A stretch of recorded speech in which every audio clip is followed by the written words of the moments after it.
Now, the Boden brand is in itself almost a lifestyle. It's not just the products. How do you develop that? How do you and your PR team develop that brand? It wasn't we didn't go out there and say, oh, look, I've got this really smug middle-class brand, please write about it. It was, we've always been nice to the press, but I think the key thing is actually to focus on the product and your marketing offer, and then everything else, people will beat a path to your door. We do all our PR in-house. We used to have agencies, which didn't work very well because we're too controlling. And actually, there's a lot of hype involved in using agencies, in my opinion. And if you get a great team of internal people. But to be honest, it was fairly accidental, that.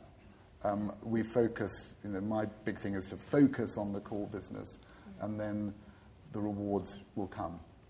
And your communications are very personal. You're known for that very personal touch. Letters coming from you, emails coming from you.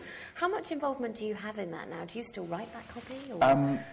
We have a team, some of them are here, and I do see, I approve everything. I write a few things, but we have a number of copywriters who are being me.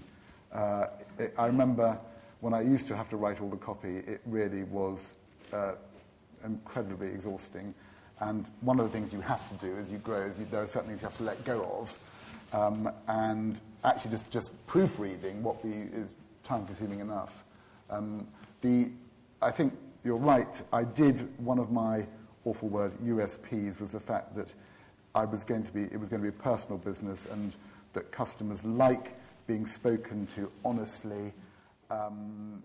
We were sort of pioneers in that plain-speaking communication. In fact, we had an internal brand workshop yesterday, and one of the things I was saying was I think we were the first to encourage people to opt out, to delete themselves from our mailing list, whereas most companies hide the unsubscribe message. And people quite like that, actually confronting, engaging with customers' emotions is really important. Now, taking us from catalogues to the internet, how did that develop? There's a very funny story. In 1998, there was a board meeting, and somebody said there's this new thing called the internet, and I said, it'll never work. I had been, a lot of companies had tried to sell very expensive computer software, and I'm always quite resistant to smooth salesmen.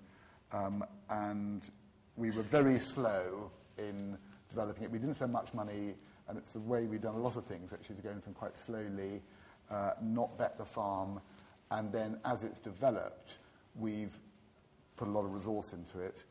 It now constitutes 80% of our orders we take are over the internet, but we can't seem to wean people off the catalogue. The catalogue is still a very important marketing tool. I always say, people ask why, I always say one particular word, the lavatory, I think accounts for, while people need to sit on the lavatory, there'll always be a role for a catalogue. You had a significant investment from the Piper Private Equity Trust, didn't you? Tell us about that, how important that was for the business. Well, we had a number of investors. I started off with friends and family, and they lost interest or faith, so I had to go further afield. And we had a very unhappy relationship with a private equity with a number of individuals, which almost killed me, actually. And then, thank God, I persuaded them to sell, and Piper bought their share. They weren't the early ones, and they bought and they sold, and they bought, like all the bonkers world of private equity, where they buy and sell, and they don't really want to sell because they know it's a good investment. They have to prove to the other investors that they're making it and doing the right thing. But thank goodness we don't have any institutional, and I've been buying shares back from other. So I started with 100%, went down to 50, and now I'm back at 60, and I'm keen to mop up more if I can. Day to day now, obviously, as we've said, it's 20th anniversary of Boden. Yeah. Next year, how much involvement day to day do you have now? Well, rather annoyingly for everybody, quite a lot. I'm very much involved. I think one of the things I learnt was to let go of things that I was bad at, and I learnt that I was told in no uncertain terms that I was a terrible manager, and I do think, although all entrepreneurs want to deny it, I think by definition entrepreneurs are terrible managers. I think that to be an entrepreneur you have to be fundamentally disruptive, you want to upset the order of things, you're dynamic, impatient, all the things that make you a lousy manager. To be a good manager you have to be measured, fair, patient, and I was very lucky to find a chap called Julian who was a brother of a friend of mine. He came very early on. He's the most amazing guy. He's very, very calm, and we're quite a good act. He's always telling me to shut up, and I'm always telling him to get a bit more involved and stop being so calm.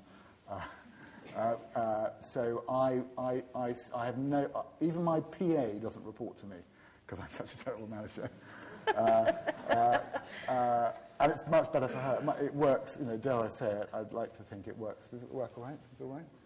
She's here. So I concentrate on the things that I'd like to think I'm better at, which is mainly product and brand things. We've got lots going on both fronts at the moment, so I'm quite involved in them. That sort of takes me on to my next question. What next for Boden? Well, we have... there's a huge scope in all markets. About 5 years ago, we became obsessed with this book by a chap called Jim Collins, who's written this book called Good to Great, and his big point is it's very easy for companies to grow in the wrong direction. And it's so tempting for us to go into massive, new product areas and all these things, or retail, but they would be a distraction, and there's so much more to play for in our existing market.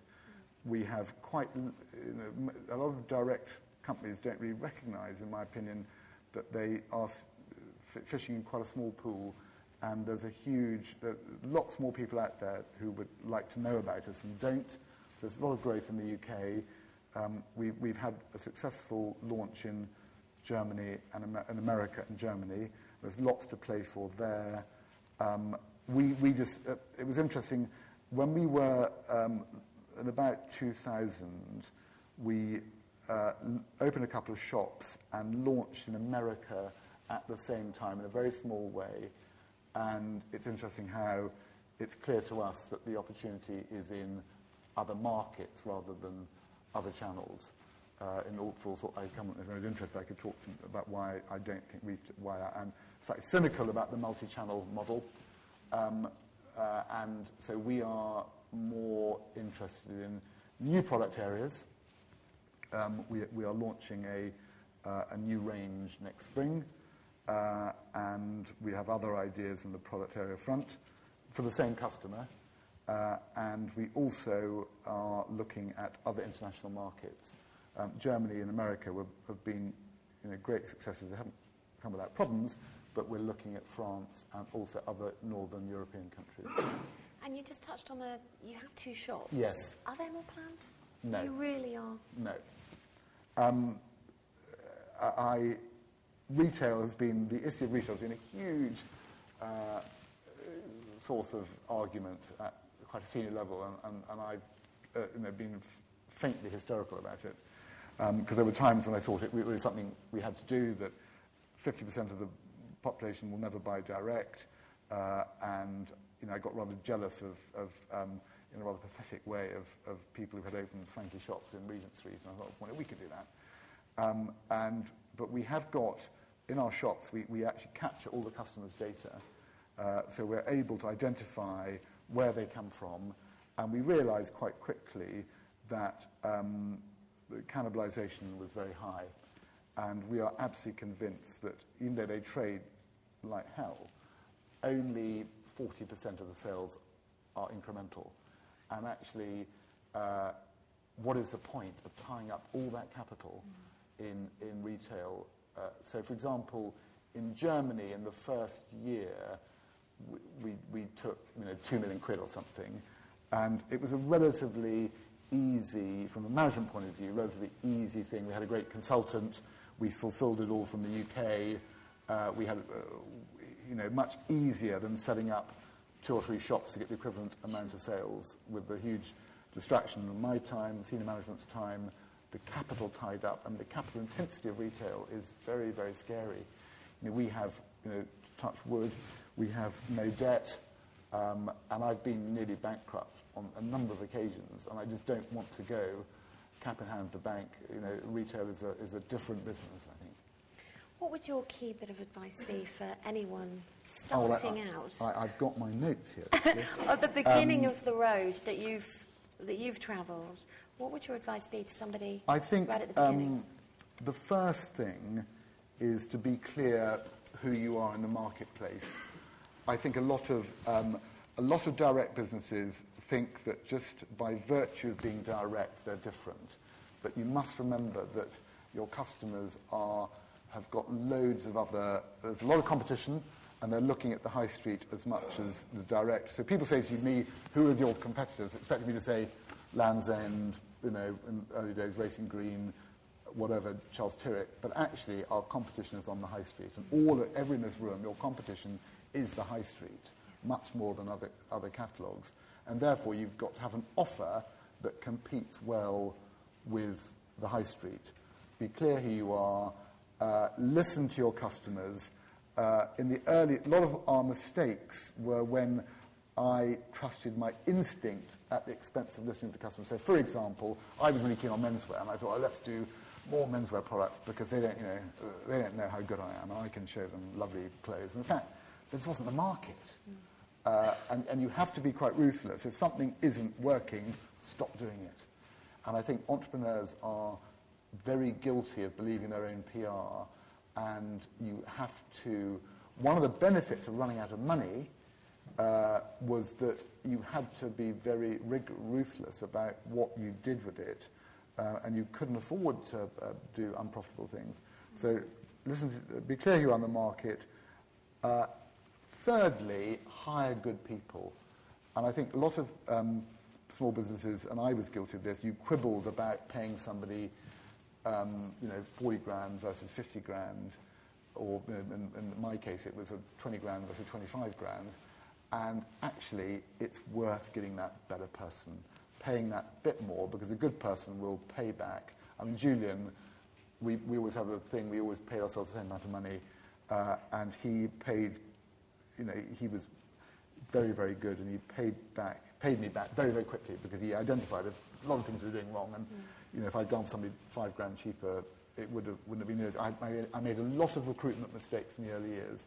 I had a lot of very, very dodgy people, a lot of great ones too, and I wasn't very good at recruiting. Actually, getting good at recruiting, and also spending time on recruitment. I think a lot of I remember the feeling where you're dashing to get orders out, and you're speaking to suppliers, and then you've got some interviews to do, and you cancel the interview, because actually getting those right people should be top of your list. Listen to the numbers, listen to the customers. We do quite a lot of research, both quantitative and qualitative, and sometimes they tell you lots of things you don't really like hearing, but you've got to do that.